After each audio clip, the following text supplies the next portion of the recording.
안녕하세요. 경제 읽어주는 남자 김광석입니다. 오늘부터 매일경제TV와 함께 김광석의 경제 콘서트를 통해서 여러분들을 뵙도록 하겠습니다. 전국에 계신 경할몬 여러분, 김광석의 경제 콘서트에 초대합니다.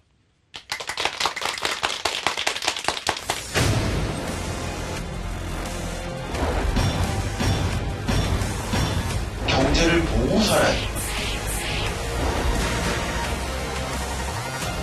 2019년 경제를 결정점이다라고 표현을 했죠.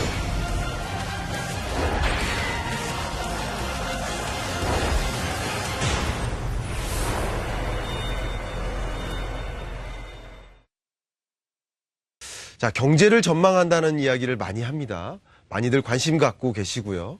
왜 관심 있냐면 투자적인 관점에서 관심 있어 합니다. 많은 분들이 저한테 경제 강연을 하러 가면 꼭 그런 질문을 해요. 어디다 투자해야 됩니까? 그럼 제가 뭐라고 할까요? 투자하지 마세요 그럽니다. 제가 뭐라고 하냐면 경제를 모르면 투자하지 마세요. 경제를 모르고 투자하는 일은 눈을 감고 운전하는 것과 같다. 제가 강조해서 말씀드립니다. 자, 먼저 경할몬 여러분들을 위해서 경제를 전망한다는 것의 정의를 잠깐 내려볼게요. 경제를 전망한다는 것은 경제 성장률이 어떻게 나타날까를 바라보는 거예요.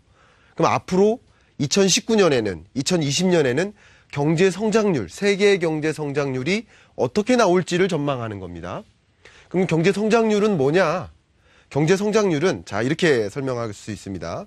자, 빵집이 있어요. 빵집이 작년에는 총 매출액이 100만 원이었어요. 근데 올해의 총 매출액이 105만 원이에요. 매출액이 얼마나 늘었나요? 딱 5% 늘었죠.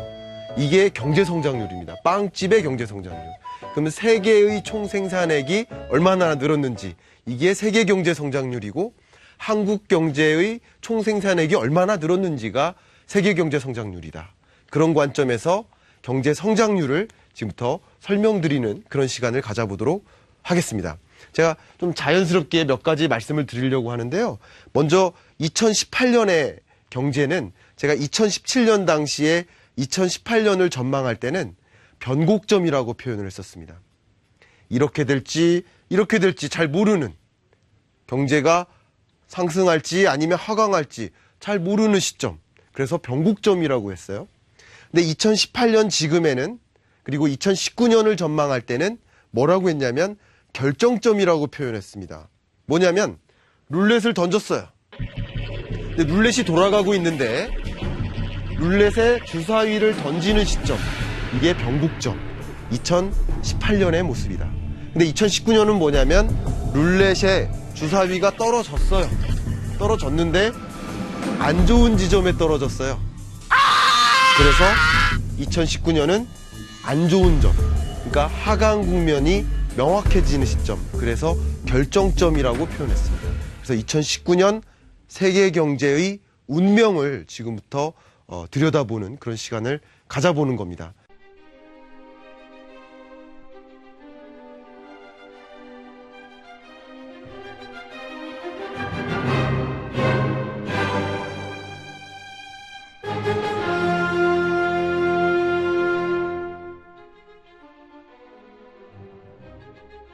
이미 세계 경제가 안 좋다고 말씀드렸죠. 이런 시점에는 주사위가 이렇게 우르르, 그죠? 도미노가 쓰러지듯이 막 쓰러지고 있어요. 이렇게 쓰러지는 시점에 내가 이 빨간 주사위를 그대로 둬야 될까? 아니면 빼야 될까? 여러분의 의사결정이 정말 중요하겠죠. 경기가 호황일 때는요, 어느 주식에 투자를 해도 괜찮습니다.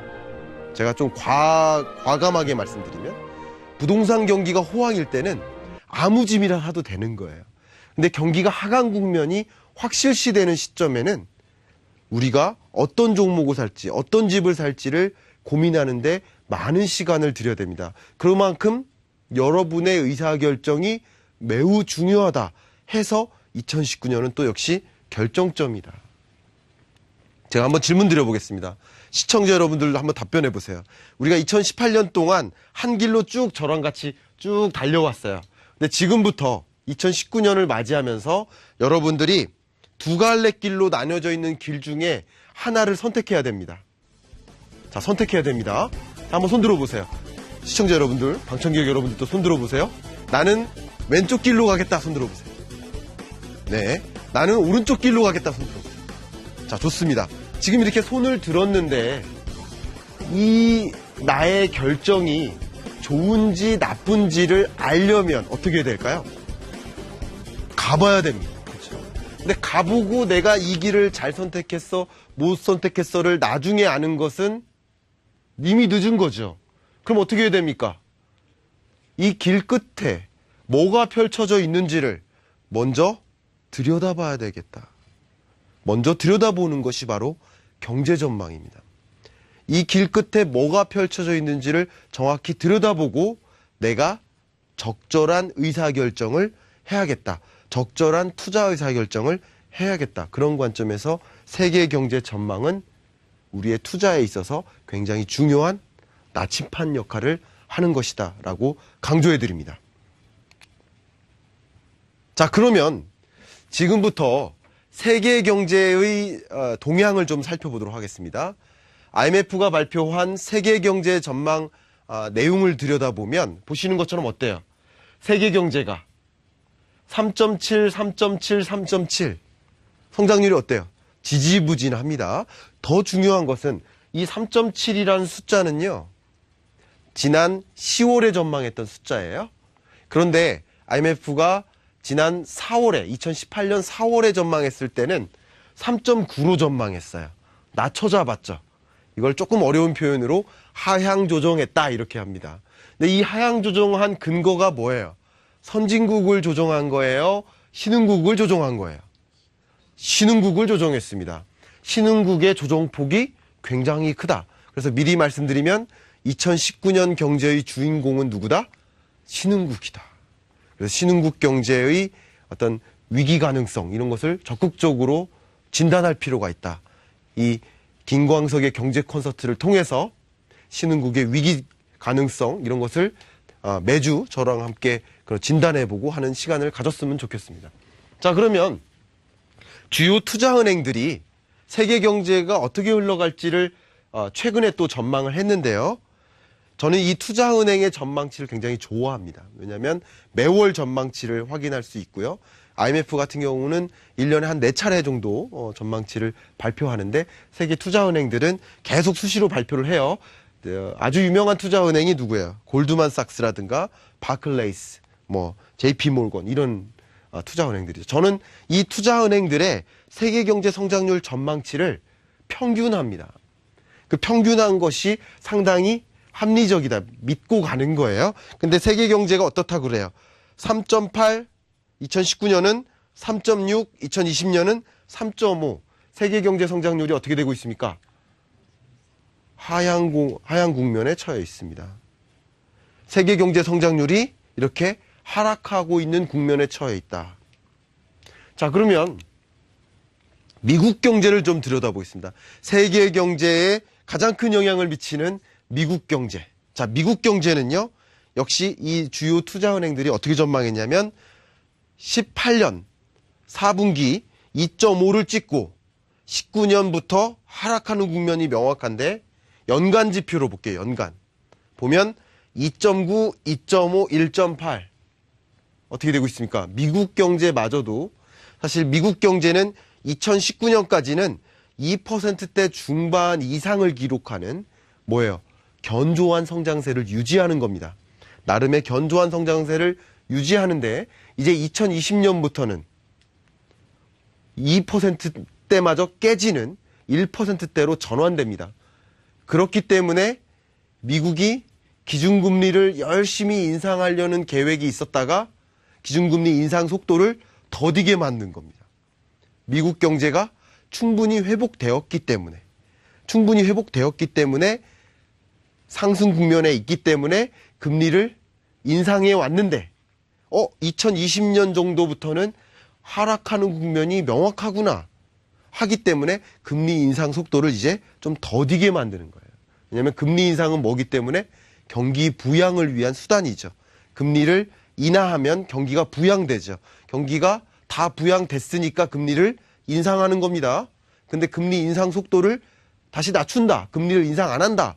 이 얘기는 뭐냐면 미국 경제가 이제 앞으로 하강 국면을 맞을 것이 두렵기 때문에 금리 인상 속도를 그만큼 견조하게 유지하지 않는 것입니다. 이해가시죠?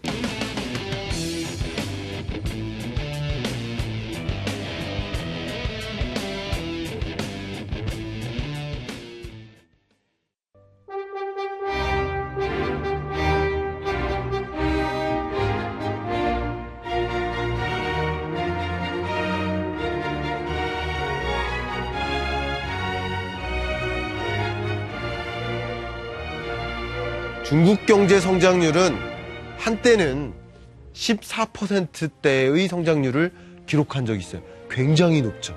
자, 경제 성장률이라는 개념을 다시 되새겨보면 빵집의 매출액이 작년보다 올해 얼마나 늘었는지를 보여준다라고 했었죠. 그만큼 빵집의 매출액만큼 중국이라는 집이 얼마나 매출액이 느는지를 보여주는 거예요. 근데 작년에 비해서 14%나 늘다가 이제 13, 12, 10, 11 점점점 둔화되는 거예요.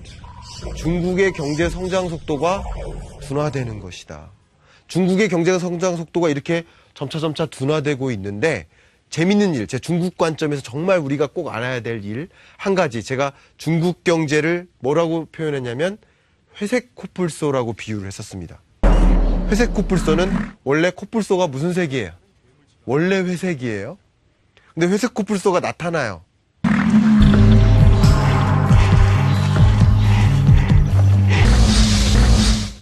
그럼 어때요? 무서워요, 안 무서워요? 굉장히 무섭죠. 이게 뭐냐면 코뿔소가 예를 들어서 빨간색 코뿔소 이러면은 말도 안 되는 일이지만 회색 코뿔소니까 당연한 일이에요. 이렇게 중국 경제가 굉장히 오랜 동안 완만하게 하강 국면을 맞고 있기 때문에 중국 경제가 계속 하강 국면에 처할 것이 뻔히 보여요. 뻔히 보이기 때문에 이런 현상을 뭐라고 했어요? 회색 코뿔소라고 하는 거예요. 예상 가능한 일이 나타난 거예요. 그러나 예상 가능한 일이 나타났지만 회색 코뿔소가 앞에 등장했어요. 무서워요, 안 무서워요? 굉장히 무섭습니다. 코뿔소는 지상에 있는 동물 중에 두 번째로 큰 동물이에요. 첫 번째로 큰 동물이 누구예요? 코끼리예요. 같은 코뿔소라 해도 봐주는 법이 없으며 자신들의 영역을 침범하는 모든 상대에게 극심한 분노를 드러냅니다. 두 번째로 큰 동물이 코뿔소예요. 가끔 세 번째 아니냐 이렇게 주장하는 분도 계신데 세 번째로 크지 않습니다. 세 번째로 큰 동물이 아마도 하마 같아요. 하마보다 코뿔소가 한 1톤 정도 커요. 평균적으로. 저도 다 연구를 해봤습니다. 어쨌든 코뿔소가 회색 코뿔소가 나타나면 무서워요, 안 무서워요? 무섭겠죠. 그런 만큼 중국 경제 성장률이 둔화되는 현상은 회색 코뿔소처럼 예상 가능한 일인 건데, 그러나 예상 가능한 일이라도 이 앞에 닥치니까 어때요? 굉장히 무서운 거예요. 세계 경제에 굉장히 중요한 어떤 악영향을 줄 것이라는 두려움이 있는 거예요. 어쨌든 중국 경제가 성장이 이렇게 둔화되는 것도 굉장히 중요합니다. 그런데 잘 보시면 대략 2017년 전까지만 해도 수출 증가율이라는 그래프가 경제 성장률이라는 그래프보다 위에 있어요? 밑에 있어요? 위에 있죠. 그러니까 계속 뭐예요? 상회한다는 표현을 쓰죠. 뭐냐면 수출이 증가하는 속도가 그 나라 경제가 증가하는 속도보다 빨랐던 거예요. 그러니까 이게 뭐예요? 수출이 중국 경제를 이끈 거예요. 이해 가시죠? 그런데 수출 증가 속도보다 경제 성장률이라는 이 지표의 증가 속도, 경제 규모가 커지는 증가 속도가 수출보다 어때요? 이제 갑자기 높아지죠. 상회하죠. 그러니까 이제는 2017년부터는 수출 증가 속도가 경제의 증가 속도보다 느린 거예요. 달라진 거죠. 완전히 다른 환경에 처하는 겁니다. 이것은 지금까지는 수출 가지고 먹고 살던 중국이 어떤 일이 있었냐면 또 많은 위기 문제, 회색꽃 불소라고 할 수 있었던 이유가 뭐냐면 중국이 이렇게 뭐라고 하죠? 굉장히 고도의 성장 속도를 유지합니다. 고도의 성장 속도를 유지하니까 기업들이 아무렇게나 생산해도 돼요, 안 돼요? 돼요. 그러니까 돈을 막 빌려요. 돈을 막 빌려서 열심히 공장 지어요. 그래서 생산해요. 그러면 다 팔리는 거예요. 경제가 호황이니까 계속. 그러니까 열심히 돈을 빌려다가 적극적으로 공장 짓고 투자를 해온 거예요. 그래 왔는데 이제 그렇게 성장할 줄 알고 돈을 막 되도 안 되는 돈을 막 빌렸어요. 위험한 돈을 빌렸어요. 쉽게 말하면 뭐 사채도 빌리고 막 이렇게 해가지고 공장을 져서 생산해 왔어요. 그랬는데 앞으로는 성장 속도가 어떻게 되고 있어요? 둔화되고 있어요. 그러니까 이게 무슨 일이 되냐면 빚을 못 갚는 일이 생기는 거예요. 빚을 못 갚는 일. 그걸 이제 섀도우 뱅킹이라는 그 중요한 리스크로서 이야기를 많이 하고 있는데 중국 경제를 설명하는 굉장히 중요한 요소입니다. 특히 수출로 먹고 살던 이 중국이라는 나라가 수출 증가 속도가 이렇게 둔화되고 있어요. 특히 무슨 일이 있었어요? 2017, 18년 동안에 보호무역주의가 크게 팽창하듯이 확대되는 과정에서 G2 간에 중국과 미국 간에 싸움이 있었죠. And the farmers will be the biggest beneficiary. Watch. We're opening up markets. You watch what's going to happen. 贸易战不可取，因为不会有赢家。经济霸权主义更要不得，旗帜鲜明反对单边主义和保护主义。 싸움이 있었는데 결과적으로 중국도 미국의 수출을 못하고 미국도 중국의 수출을 못하게 막는 구조죠. 왜냐하면 이 무역 분쟁이라는 것은 간단하게 말씀드리면 관세 전쟁이에요. 예를 들어서 이 리모컨이 미국의 리모컨이 생산된 리모컨이 중국에 수입이 되는데 이게 100원이에요. 근데 갑자기 관세를 20% 때려요. 그러면 이 리모컨의 가격이 어떻게 될까요? 100원이다가 120원이 돼요. 100원인 리모컨은 사지만 120원짜리 리모컨은 안 사는 거예요. 그러니까 결국은 미국의 수출이 줄어들어요. 줄 수밖에 없고요. 중국의 수출도 대미 수출이 줄어요. 줄 수밖에 없는 환경인 거죠. 그렇게 양국 간의 무역이 잘 안 되는 거예요. 그런 과정에서 수출 증감률이 주는 것도 있고 여러 가지 이유가 있습니다만 그렇게 중국 경제가 하강 국면에 처하는 것이다. 자, 그러면 투자 관점에서 생각해 보면 지금까지는 열심히 중국에 진출했어요. 많은 기업들이 중국에 제조 기지를 두고 세계의 공장 역할을 계속 해왔죠. 그러다가 많은 사람들이 또 중국에 투자를 열심히 해왔습니다. 그렇죠? 투자를 열심히 해왔어요. 그런데 중국이 이렇게 하강 국면에 처해 있는데 계속 중국에 투자할 것이냐? 중국에 기업 진출할 것이냐? 중국에 제조 기지를 계속 둘 것이냐? 이런 문제가 또 있는 거죠. 그렇기 때문에 2019년 세계 경제를 우리가 먼저 들여다보는 연습을 해야 되겠다라는 것을 말씀드립니다.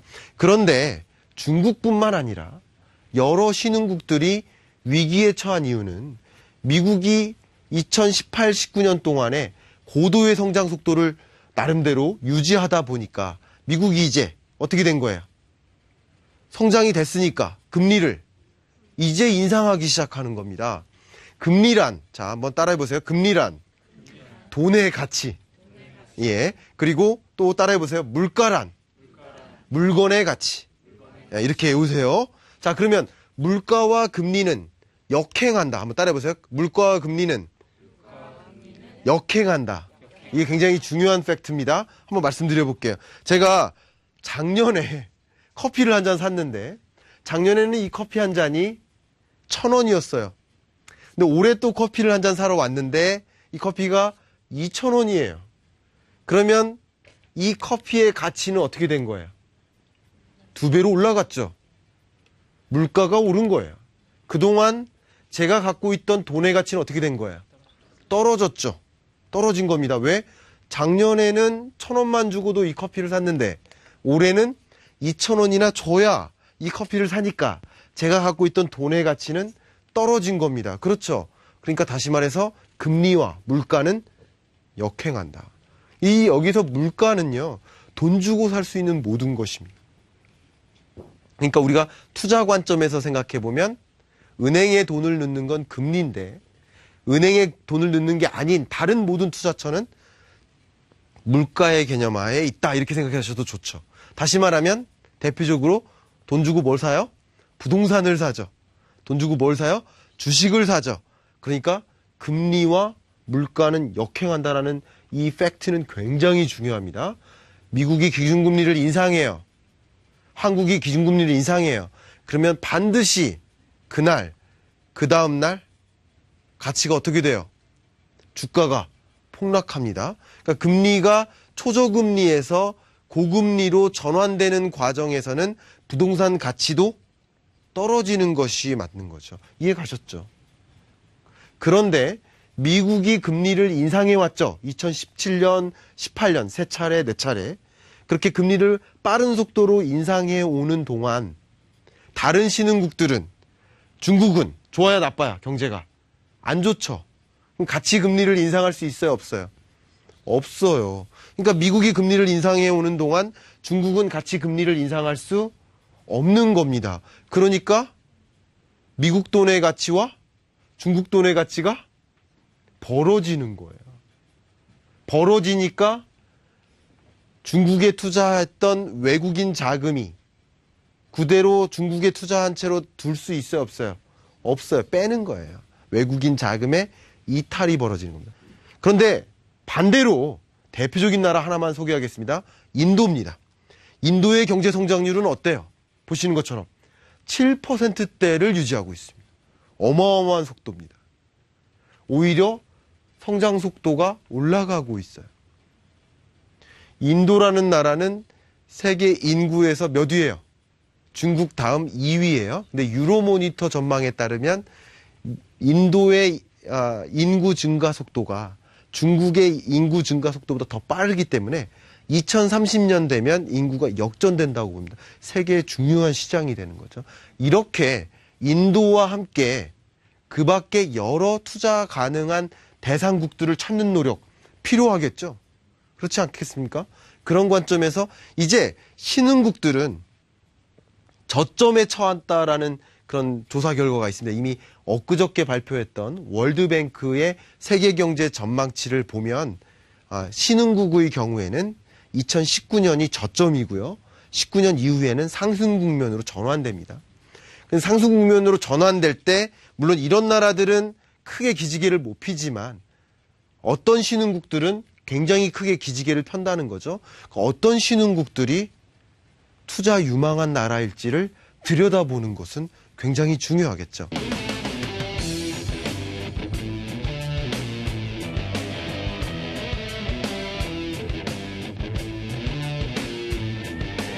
이번 주 강연은 여기까지입니다. 2019년 세계 경제가 어떻게 흘러갈지 충분히 이해하셨죠? 여기까지 김광석의 경제 콘서트 마무리하겠습니다. 감사합니다.